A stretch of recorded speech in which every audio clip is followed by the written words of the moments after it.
Captain Insano shows no mercy.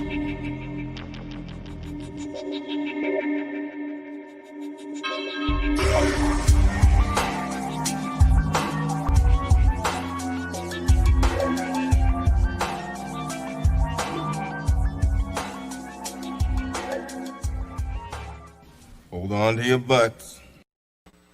What's up, everybody? Welcome back to the Basement Monsters podcast. Halftime, Bears and Panthers. Bears are leading 13-6.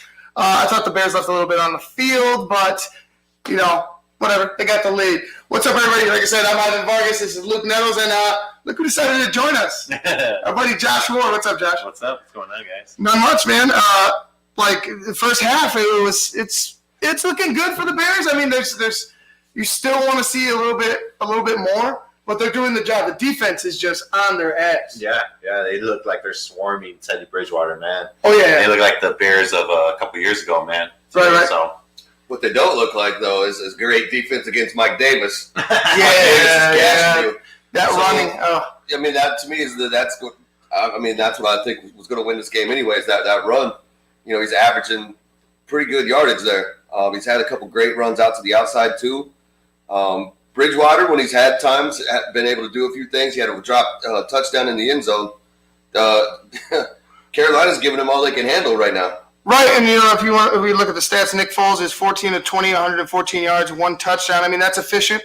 He's doing his job. The offense they look good. It's just you need to hit on some of these passes down the field. Yeah, he's had a couple that were a little high. He had a couple, missed jump timing, right? Things like that. Timing is off, but he can squeak those out though. Right, and them up. Right, absolutely. And then the rushing, rushing has just been you got a rushing attack in the Carolina Panthers that is not good, and you only can muster up 7 carries for 13 yards with David Montgomery.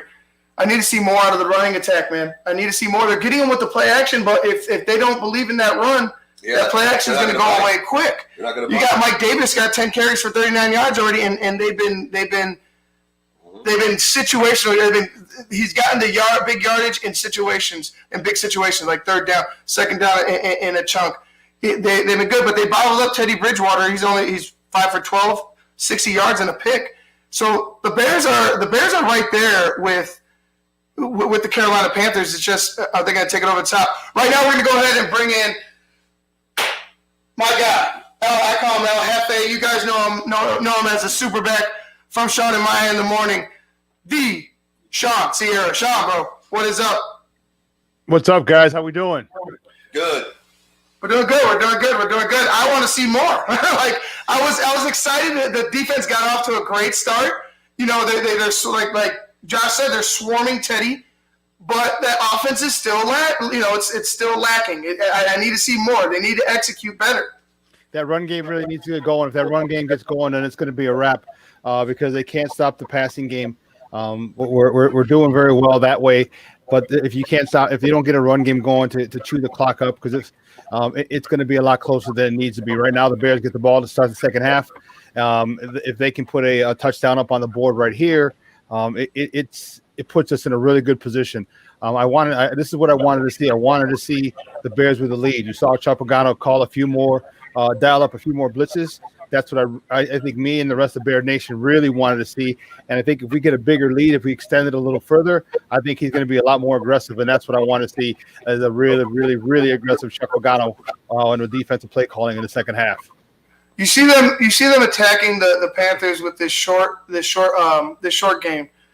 Hitting Montgomery right out of the backfield, trying to hit Anthony Miller. I'm gonna bring up a play with Anthony Miller in a second. But they're doing well in that aspect. They're kind of stretching, like Luke was saying. They're stretching Carolina deep and running underneath, or dumping off underneath and getting chunk yardage, which is good. But I need to see touchdowns when you're in the red zone. There's 2 field goals that should be touchdowns. Well, the last one shouldn't have been a touchdown. That was that was a 50-something yarder. Yeah. But again, why why you don't have Jimmy Graham and Cole Kmet. Now that Cole Kmet got his first one, he broke the eye. They popped his cherry, so to speak. So I'm happy for him. So you can actually see the confidence in him when he's moving and he's in motion and he's on the field. There's a lot more confidence from that kid with that touchdown catch. So for why he doesn't have Jimmy Graham and Cole Kmet out there at the same time, especially in the red zone, I have no idea. I don't know either. And Jimmy Graham's been gashing him. I mean, Jimmy Graham's not Jimmy Graham of 6 years ago, but Jimmy Graham's been doing the job. He's getting open. He's trying to make plays after contact, but it is what it is. But if you had a guy like Cole Kmet, who athletically you're getting to see him finally. You're finally getting to see the guy that they drafted, that they talked about, and Cole Kmet, and he's been all over the field in the first half. Yeah, big fan of his. Really big fan that he's gotten involved. So let's continue to get him involved, keep his confidence up, because this kid is extremely talented. So make sure you keep using him. Make sure you keep running the game, but running the ball. And I don't know what the heck is the situation with that left guard spot, but instead of Alex Bars, they have Coward in there. I'm not a big fan of his at all, and that could be one of the big reasons why our running game has suffered in the first half. You might need to get Alex Bars back in there at left guard, because this run game has been subpar at best. And this is a team that we're looking to get our running game back on track, and it hasn't happened. And I think it's from that left guard position. And you know what? It's frustrating because you see David Montgomery, and he runs with such tenacity. He refuses to go down. It's refuse to lose with David Montgomery when he starts running the rock. But if he's getting hit in the backfield, if he's running to the hole and he's running up behind the guy's ass and has to go ahead and decide left or right, in a split second, he's never gonna show you the back that the potential that he could truly reach. You're making him do too much. I feel like you're making him do too much. I thought, where's Lamar Miller? I haven't seen Lamar Miller yet. If he's active, why aren't you using him? Yeah, I don't know either. I don't know if he's active or not, and that we got to find out. But again, I don't have a problem.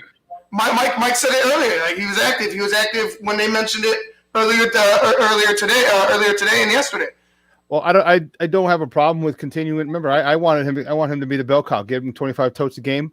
Right, a couple catches out of the backfield, so I don't have a problem with it. It's not as if that I have an issue with it. So continue to pound the rock, continue to give him the ball, continue to get him the ball out of the backfield. Whatever you got to do to get that kid the ball, get him the ball. I really want him to be effective on the ground game, but if you have to throw little dink and dunk passes to him to get some momentum, then you do it. But we really need to run the ball, wear these guys down. I like what they're doing, the east-west, the outside zones, the quick passes, the things like that, to get those defensive linemen running east and west. That's a lot of ground you got to cover, and we may see that take its toll in the second half. So we'll see how that plays out. To see that you planted with those outside zone, those quick screens. We'll see if they come back to bear some fruit in the fourth quarter for the Bears. Absolutely, and Maurice Morales says Charles Leno is a twat. I agree. I mean, and honestly, Sean, there's a couple plays where it's like, man, the heat was barreling down on Nick Foles, and you're like, where are the tackles? Oh, they're spinning around in the dirt. You know what I'm saying? Like a cartoon, just down. Like, it's like, enough's enough. You got to figure it out. You got to gain some toughness, because right now you're playing soft as shit. And everybody knows it. We've seen it week to week. We talk about it, ad nauseum. Damn near every Sean and Mine in the morning show, we talk about Charles Leno Jr. for some way, somehow, his name gets mentioned, and it's usually not for good things. No, it's not. And that, you know what, it is what it is. Unless they sign someone else, they're gonna have to help them out. They're gonna have to chip a defensive end. They're gonna have to put a tight end over there. They got to do something, because otherwise Foles is gonna end up getting hurt. And I know he gets the ball up quickly. All right, he's the fourth fastest release time in the NFL. But, in those times that he doesn't release it quickly, you have to get him some protection. And Charles Leno's not the guy that I trust. How about that defense, Sean, real quick? Because I know the second half kickoff just got underway. But that defense, they're just – Kyle Fuller there was an interception, and Josh was talking about it. And I want to get this. Kyle Fuller, he laid this man out. Like, I thought it was clean. I understand the receiver makes a catch, but he already came down – lifted his head and was looking upfield, looking for his next move. when he ran into Kyle Fuller. Mike Pereira had the worst explanation of this shit I could think of. He went ahead and said, "Oh yeah, it was definitely a high hit to the head," and then he said he worked through his shoulder, and it was shoulder to shoulder, but he hit his head. I don't understand what it is. Josh, you said it was like, he hit his shoulder, and then a shockwave went through his body, and that's when you went ahead and called the penalty. I didn't see it. I didn't see it as a penalty at all. No, that was crap. That was crap. He hit him shoulder to shoulder, and you know what? Fact of the matter is, because he hit him so hard, his head snapped toward Kyle Fuller. It wasn't a head to head. It was a great hit, and this is the thing that really pisses me off about football is that they're taking away the nastiness and the viciousness out of it. This is a collision sport. It's not a little sissy sport, and you have to understand it. And this is what I told you before. They need to sign waivers saying, hey, you could have long-term brain damage, okay? Because I need those hits that makes football. I need those hits back because it really puts a fire in the game, and it's so damn frustrating when a guy has a great hit like Kyle Fuller and he gets penalized for it. If you can't play the game at 100%, you're gonna get hurt. You're gonna get hurt. If you can't play with the freedom, with the reckless abandon that you normally do, you're gonna end up getting hurt. Like you cannot play any other way but 100% in football. No. Like that's it. You cannot play any other way but 100% in football. So when you're penalizing these guys and taking money, taking food off their table, that's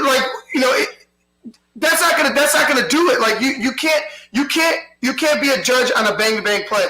You can't. You have to take that to the booth. Well, like any personal foul. Changing levels, right? Because some guys change levels so quick. It's like by the time they've already launched, like the guy's dropping down more, and then it becomes head to head. It's like he wasn't targeting the head, right? Just the receiver just happened to fall that way, whatever. So yeah, it's a little iffy with the play calling. I feel like there's a gray area.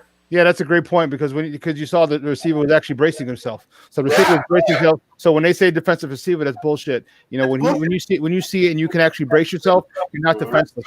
So my prayer, you screwed that one up big time, and they screwed it up, giving them the penalty and giving them an extra 3 points. Yeah, it was frustrating. All right, Sean, we're gonna let you go because I know you want to get to the second half. So do we. Man, thanks for joining us. If you can, let me know if you want to join us in the pregame. Right now, Nick Foles is running for a first down, and he's got it.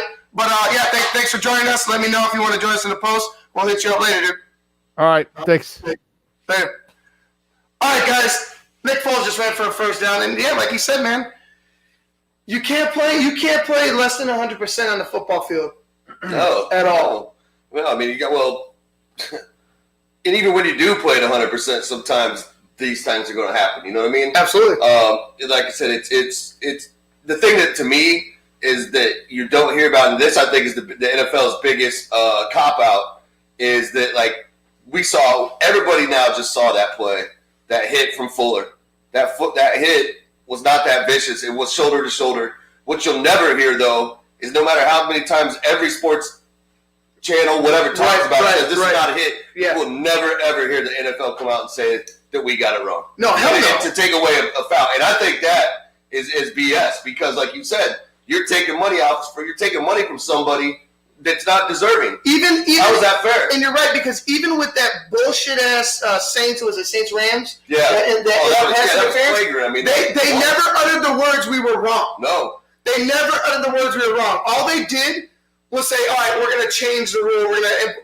Here's your replay. For a year. Oh, it didn't work because none of the referees abided by it. None of the referees gave it a fucking chance. But also, I can't remember who put the hit on, but thank you for your money because you got fined. Right, exactly. Yes, like exactly. That's bullshit. That one he should have got fined because we know that was flagrant. That was pass interference hands down. Right. He should have got fined for that. Okay. That one you could say, but like this one that we're seeing here, I mean, you could even go back to the Bucks game with Fuller and the other guy. I mean, they were ready to call that shit too. Yeah, like it's just like, dude, like, yeah. So what's the difference? Like, there's no difference between that hit against the Bucks and the hit that he just put on that guy. There's none. There's no difference. One got a flag, one didn't. It was no. Here's the difference. One was more perfect than the other. Right. One was more perfect than the fucking other. He laid it like he couldn't have positioned himself any better with the receiver, with the action that the receiver was making, and how he was coming fast at the receiver. There was no other. He perfect spot to hit the guy, and they want to screw him over on that. It irks me, man. It irks me. You cannot You cannot be a judge of a bang-bang play like that. You can't play defense. You can't play defense then. So what? Kyle Fuller's going to have to let him land? Yeah. Let him land and go upfield and then make the play? He's going to have to come in full speed, stop, wait for him to take a step, and then hit him. It's Like, bullshit. you might as well put a flag on his hip. You might as well. Oh. Damn. You might as well fucking put a flag on his hip. All right, guys, we're watching the game right now. We're in between. We're going to get to you guys in the post game. Bears are up 13-6. It's 3rd and 9. They're moving. They're trying to get this drive going again. But like I said, we'll join you guys in the post. All right, for Luke Nettles and Josh Ward, I'm Ivan Vargas. This has been the Basement Monsters podcast. We'll see you guys in the post.